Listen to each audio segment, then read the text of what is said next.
મિત્રો, ગુજરાતમાં એક બહુ મહત્વની ઘટના બની છે અને તે એ છે કે micro small and medium enterprises એટલે એમએસએમઈસ માટેનું એક રિસોર્સ સેન્ટર આ જ મહિનામાં ઊભું થયું છે.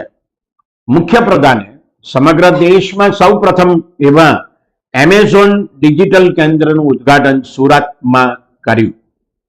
આ કેન્દ્ર હેઠળ ઈ કોમર્સમાં ત્રીજા પક્ષ તરીકેની સેવાઓ પૂરી પાડવામાં આવશે. આ ત્રીજા પક્ષ તરીકેની સેવાઓનો અર્થ એવો છે કે એમેઝોન કંપની, જે અમેરિકન કંપની છે, એ ગ્રાહક અને વેચનાર કંપની કે વેપારી વચ્ચે સેતુરૂપ બનશે.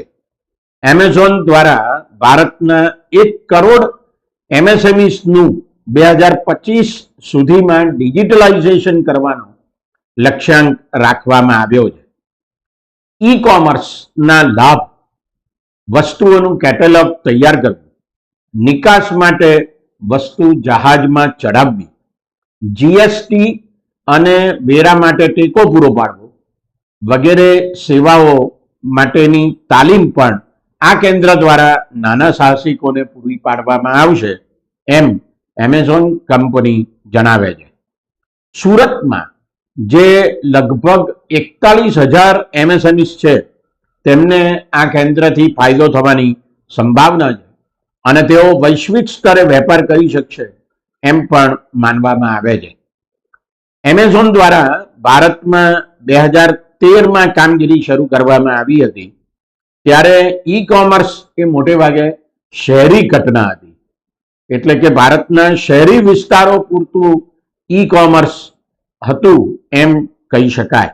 અત્યારે ગુજરાતમાંથી આશરે 1 લાખ વિક્રેતાઓ દેશના જુદા જુદા ભાગોમાં અને દુનિયામાં પોતાની ચીજો વેચે છે.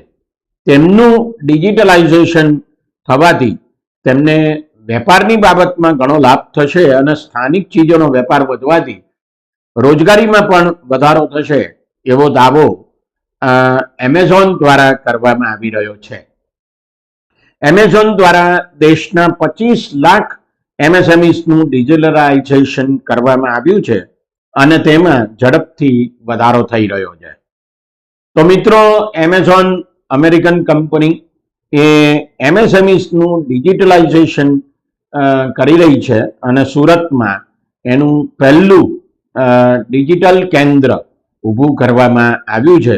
આશા છે કે જે સૂક્ષ્મ, નાના અને મધ્યમ સાહસો છે, તેઓને આ ડિજિટલાઇઝેશનની પ્રક્રિયાથી ઘણો મોટો લાભ થશે.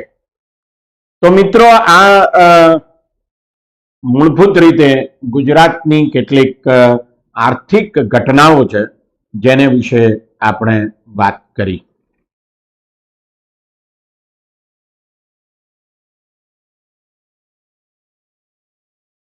હવે આપણે ભારતના આર્થિક પ્રવાહો વિશે વાત કરીએ. તાજેતરમાં જ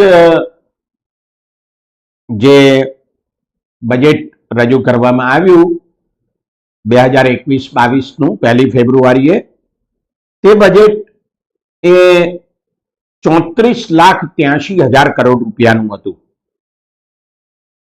ભારતના બંધારણમાં કલમ 115માં એવી જોગવાઈ કરવામાં આવેલી છે કે જે ખર્ચની બજેટમાં જોગવાઈ કરવામાં ના આવી હોય એવા ખર્ચ માટે સરકાર સંસદ સમક્ષ બજેટ બાદ પણ માગણી કરી શકે છે. આવી માગણીને પૂરક માગણી તરીકે, એટલે કે સપ્લિમેન્ટરી ડિમાન્ડ્સ તરીકે ઓળખવામાં આવે છે.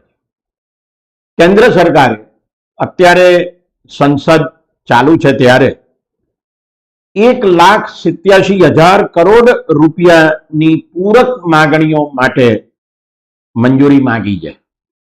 સંસદમાં એને માટેની દરખાસ્ત નાણાપ્રધાન દ્વારા રજૂ કરવામાં આવી છે. આનો અર્થ એવો નથી કે જે 34,83,000 કરોડ રૂપિયાનું બજેટ 2021-22 ને માટે રજૂ કરવામાં આવ્યું હતું તેમાં આટલી રકમનો ખર્ચ વધશે. ના, એવું નથી. હાલ જે 1,87,000 કરોડ ની પૂરક માંગણી રજૂ કરવામાં આવી છે તેમાં ખરેખર તો રોકડ ખર્ચ એ 23,675 કરોડ રૂપિયાનું જ થવાનું છે. બાકીના જે લગભગ 1,67,000 કરોડ રૂપિયા છે એ ભારત સરકારના વિવિધ મંત્રાલયો દ્વારા ખર્ચમાં અગાઉ જે બચત થઈ છે તેમાંથી આવશે. ઉપરાંત આ મંત્રાલયોએ જે લોન પરત મેળવી હોય અથવા અન્ય રકમ પ્રાપ્ત કરી હોય ભાડા પેટે, વ્યાજ પેટે કે બીજી કોઈ રીતે, તો એમાંથી આવશે. એટલે એનો અર્થ એવો થાય છે કે એ રકમ બિન કર આવક હશે. કુલ બજેટ મેં અગાઉ કહ્યું તેમ 34,83,000 કરોડ રૂપિયાનું અંદાજવામાં આવ્યું છે. એટલે વાસ્તવમાં જે ખર્ચ વધશે આ 34,83,000 કરોડ રૂપિયા ઉપરાંત તે 23,675 કરોડ રૂપિયા જેટલું જ વધશે, એનાથી વધારે વધશે નહીં. એ અત્યારનો અંદાજ છે. આખું વર્ષ પૂરું થાય અને નવું બજેટ આવે અને ત્યારે ફરી પાછી પૂરક માંગણીઓ રજૂ કરવામાં આવે ત્યારે કેટલા પ્રમાણમાં રજૂ કરવામાં આવે છે તેના ઉપર બજેટનું કદ વધે છે કે નહીં એનો આધાર રહે છે.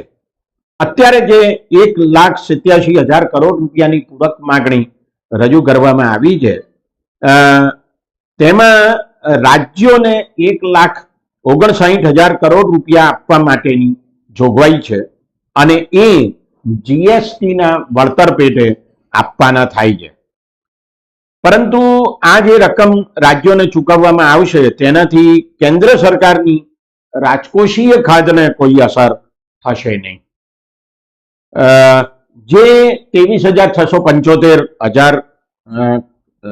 કરોડ રૂપિયા 23,675 કરોડ રૂપિયા વધારાના ખર્ચની માંગણી કરવામાં આવી છે તેમાં આરોગ્ય ક્ષેત્ર માટે 17,000 કરોડ રૂપિયાની પૂરક માંગણી છે. આ ખર્ચ કોરોના મહામારીના સંદર્ભમાં થશે એમ ચોક્કસ કહી શકાય. જે પ્રકારે આ પૂરક માંગણી રજૂ કરવામાં આવી છે તેના સંદર્ભમાં એમ કહી શકાય. જો કે નાણાપ્રધાને 28મી જૂનના રોજ 6,28,000 કરોડ રૂપિયાના કોરોના પેકેજની જાહેરાત કરી હતી. કારણ કે જે કોરોનાનું બીજું મોજું આવ્યું હતું તેમાં બહુ મોટા પ્રમાણમાં અર્થતંત્રને નુકસાન થયું હતું, ખૂબ મોટા પ્રમાણમાં બેકારી પણ ફેલાઈ હતી અને જીડીપીના વધારાને ભારે નુકસાન થયું હતું. વાસ્તવમાં જે 6,28,000 કરોડ રૂપિયાનું પેકેજ રજૂ કરવામાં આવ્યું હતું એટલા પ્રમાણમાં ખર્ચ વધવાનું નથી. એ અત્યારે આ જે પૂરક માંગણીઓ રજૂ કરવામાં આવી છે તેનાથી સાબિત થાય છે. એટલે આમ જુઓ તો જે વધારાનું ખર્ચ થશે તે તો માત્ર 23,675 કરોડ રૂપિયાનું થશે અને એટલા પ્રમાણમાં જ કેન્દ્રના બજેટમાં રાજકોષીય ખાતમાં વધારો થશે એમ આપણે ચોક્કસ કહી શકીએ.